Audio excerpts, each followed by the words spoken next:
Je vais passer donc la parole à Madame Lemonnier qui va nous présenter donc une... Vous voulez les questions diverses d'abord? Bon, allez, on va aux questions diverses. On a reçu donc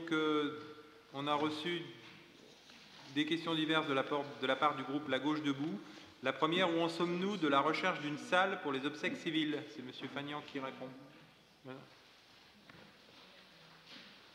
C'est bon. C'est bon. Donc, dans le cadre de la recherche d'une salle pour la tenue des obsèques civiles, nous sommes actuellement en cours d'étude pour la mise à disposition de l'espace Gandhi, situé rue de l'Allée, à Octeville. Donc, je pense que nous serons en capacité de pouvoir vous donner une réponse ferme et définitive au prochain conseil municipal du mois de juin. Ouais. On note. Je vais répondre à la deuxième. Deuxième question, oui. Oui, la deuxième question concerne l'octroi d'une subvention de 6 000 € dans le cadre du financement d'une étude sur la faisabilité d'une régie de quartier dans le quartier du Maupas. C'est une question intéressante, mais elle est tout simplement prématurée, puisque la réunion entre les élus, les techniciens des deux collectivités, à savoir la ville et la CUC, et les porteurs du dit projet, se tiendra ce vendredi. Monsieur Jamtel. Complément sur ce sujet-là, le bailleur social n'a pas la possibilité le bailleur Presqu'île qui qui serait un des interlocuteurs d'une régie de quartier n'a pas la possibilité de payer, quoi. Pas de payer, mais de participer au financement. Voilà, c'est ça, d'attribuer une subvention pour une étude de faisabilité, quoi. Et le coût d'une étude de cet ordre serait d'environ 15 000 €, quelque chose comme ça. Donc la ville de Cherbourg ne serait pas forcément la seule collectivité la CUC pourrait être également concernée par rapport à ça. Juste sur la question... Oui. Ralph. Les deux collectivités ont été sollicitées, à la fois la ville et la CUC, les deux à hauteur de 6 000 €. Ce que je te disais tout à l'heure dans ma réponse, c'est qu'on ne va pas se prononcer sur l'octroi ou non d'une subvention avant de connaître la teneur d'un projet, tout simplement. Et la réunion se tiendra ce vendredi. D'accord. Juste un mot sur ce qu'est sur l'étude de faisabilité. C'est juste que pour ce qui nous concerne, le fait de faire une étude de faisabilité sur le principe d'une régie de quartier nous semble quelque chose d'intéressant. Voilà. Et on tenait à le souligner lors de ce conseil municipal. Ok. La question suivante, c'est Mme Gentil qui va apporter les éléments de réponse. La question, c'était: est-il envisagé d'avancer de 24 heures la fête de la musique cette année, le 21 juin étant un dimanche? Alors non, nous ne l'avons pas envisagé, puisque traditionnellement, la fête de la musique, c'est le premier jour de l'été, donc ça ne tombe pas toujours un samedi, ça peut tomber aussi en semaine. Donc c'est vrai que nous n'avons pas imaginé de la reporter. Les jeunes peuvent flâner en ville quand même jusqu'à 22h, 22h30 le dimanche soir. Et d'autant que la semaine d'après, il y a les Arts-Imutés où il y aura aussi beaucoup de musique, certes payante, mais à des coûts très raisonnables, puisque le coût d'un pass Arts-Imutés pour les 2 soirs est de 26 € et que les jeunes pourront aussi bénéficier d'un chèque du passeport jeune, je crois que c'est de 5 €, Lydia? Non. Donc des réservations gratuites, pardon, donc qui vont faire baisser ce coût. Donc non, on n'a pas l'intention d'organiser la fête de la musique le samedi.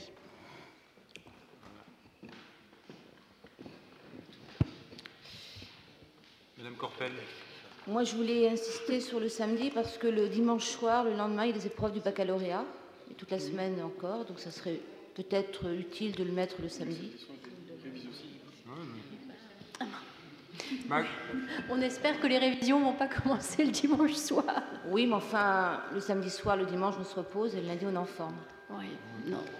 Mais la tradition, c'est d'avoir, comme le disait Catherine, le jour même de la fête de la musique à Cherbourg, tandis que toutes les petites communes environnantes, elles ont aussi pour tradition d'organiser leur fête de la musique à des dates différentes. Donc vraiment renoncer à cette tradition alors que tout le monde a l'habitude de venir le jour même de la fête de la musique à Cherbourg. C'est vrai en effet que les lycéens seront en révision une fois dans leur vie. Ils seront en révision le jour de la fête de la musique. Pour ce qui concerne la question... Il y a encore d'autres interventions sur la fête de la musique. Je crois que la fête de la musique déclenche du buzz.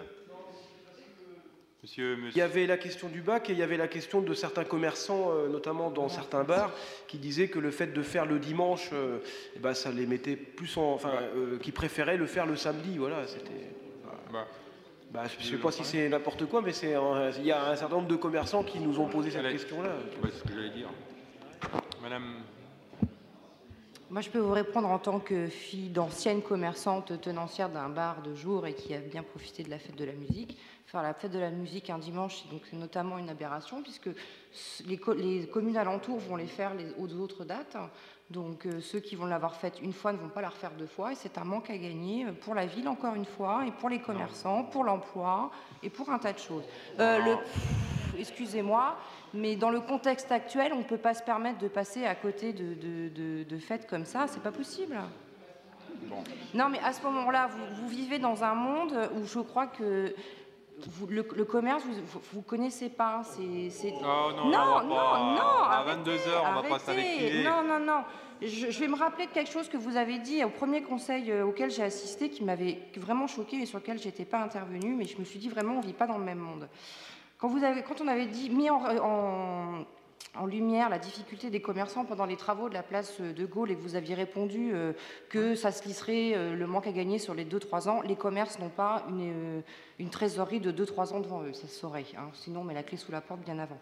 Mais là, c'est pareil. Quand il y a des événements comme ça, il faut les prendre. Il n'y a pas de carnaval cette année. On ne peut pas se permettre de passer à côté d'un samedi soir en ville pour la fête de la musique. Et notamment, je rejoins pour les étudiants, c'est des gens qui vont pas sortir, c'est des gens qui vont pas consommer, c'est du manque à gagner pour le commerce. Voilà. Non mais Monsieur Arrivé qui demandait la parole. Oui. Et puis s'il vous plaît. Voilà. Monsieur Arrivé. On voit que effectivement, Monsieur Le Jamtel a raison d'en parler. On a été sollicité par de nombreux, notamment de nombreux professionnels. On voit bien que on pourrait discuter de ça de longues minutes. On voit bien qu'il y a des avantages et des inconvénients à maintenir ou à déplacer la date. Bon, je pense que les services et les élus en charge de cela ont pesé le pour et le contre. Moi, ce qui me gênait dans le maintien de la date, c'est effectivement les patrons de bar qui ne veulent pas forcément faire travailler leurs salariés ce jour-là, et ça peut se comprendre. Donc encore une fois, Madame Roosevelt, je crois qu'il faut tempérer, il faut encore, comme je le disais, peser le pour et le contre, et puis on est en fin de conseil, tout le monde est fatigué, mais on a tous des parcours de vie et professionnels différents, mais vos leçons de morale sur le monde économique, sur l'entreprise, on a aussi ici un certain nombre de compétences et d'expériences, et moi je ne viens pas en conseil municipal pour recevoir de votre part des leçons de morale sur ce qu'est une entreprise et comment on la gère.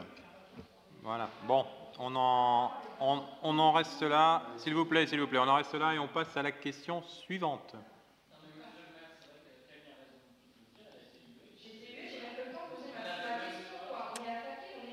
Mais non, mais vous n'êtes pas attaqué du tout. Vous êtes pas. Si vous vous sentez attaqué, c'est votre. Non. On débat. Et attention, c'est moi qui ai la police de l'Assemblée et je donne la parole. Et je souhaite que l'on retrouve un peu de calme et de sérénité. Question suivante, Madame. Oui, alors ça n'a strictement rien à voir. Il s'agit du suivi psychologique proposé aux ATSEM dans le cadre de toutes ces modifications qui ont lieu avec la réforme. Alors, est-ce que le soutien psychologique est déjà mis en place? Il se met en place maintenant.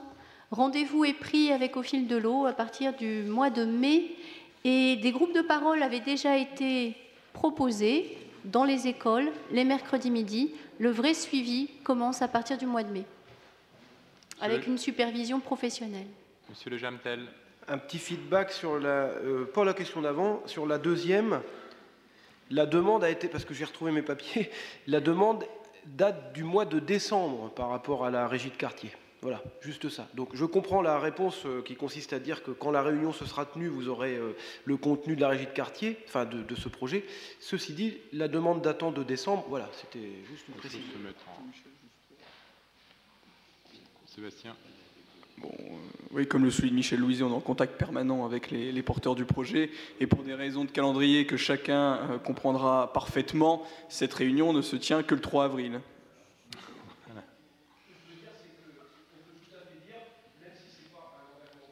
Oui, il est possible qu'une étude de faisabilité soit mise en place, c'est tout. C'était juste sur ce point-là. Voilà, mais je comprends les calendriers, mais quand on donne des éléments qui sont un peu de bon sens, on peut peut-être avoir des réponses qui donnent l'impression que nos questions ne sont pas totalement à côté de la plaque, c'est tout, quoi. Voilà. Je disais juste qu'elle était prématurée. Le bon sens, c'est de se prononcer sur un projet quand on en connaît la teneur, tout simplement. Voilà. Et nous connaîtrons ce projet vendredi. Ok. Donc c'est pas nous qui sommes les maîtres du calendrier là-dessus. La dernière question, c'était donc c'est Monsieur Louiset qui va apporter des éléments de réponse sur le projet de piste cyclable sur la ligne ferroviaire de la gare à l'Arsenal. Oui, donc il y a une négociation actuellement entre la Marine nationale et la communauté urbaine sur la disponibilité de la voie ferrée. Donc effectivement, c'est une réflexion que nous avons depuis un certain temps de créer cette piste cyclable. Le problème du stationnement dans la rue de Ceinture, dans tout ce secteur-là, c'est un problème dont nous discutons depuis un certain temps avec l'ensemble des riverains.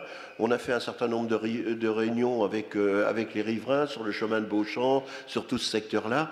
Et sincèrement, la seule partie sur laquelle on pourrait éventuellement faire un aménagement, c'est la partie qui est entre la partie qui monte et la partie qui descend de la voie ferrée. Donc c'est quelque chose qui sera regardé, mais pour l'instant on n'en est vraiment qu'au préliminaire, puisqu'aucune étude n'a été faite. Mais la demande a été prise en compte, puisque cette demande est une demande récurrente des riverains de la rue de Ceinture, de la rue de France et de tout ce quartier sur la disponibilité de places de stationnement dans tout ce secteur. Oui, un mot de complément pour aller dans le sens de ce qui vient d'être dit par Michel Louiset. Donc c'est Louis Poutas à la communauté urbaine qui est en charge de regarder ce dossier. Je vous confirme que c'est une possibilité qui nous intéresse beaucoup. C'est extrêmement intéressant en termes de liaison, compte tenu de la distance parcourue par cette voie. Pardon ? Elle est plate. La problématique aujourd'hui est que, une fois que, si éventuellement la CUC était propriétaire de la surface au sol, après il y a des travaux et il y a, je pense, un beau billet à mettre pour aménager tout cela. Donc la base de la négociation dont parlait Michel Louiset à l'instant, elle est simple, c'est que on veut bien regarder avec une attention extrêmement particulière ce dossier de la communauté urbaine. Encore faut-il qu'on puisse récupérer l'ensemble gratuitement ou à titre gratuit. Parmi les personnes avec qui on a à négocier, donc vous avez la SNCF d'un côté et l'État de l'autre,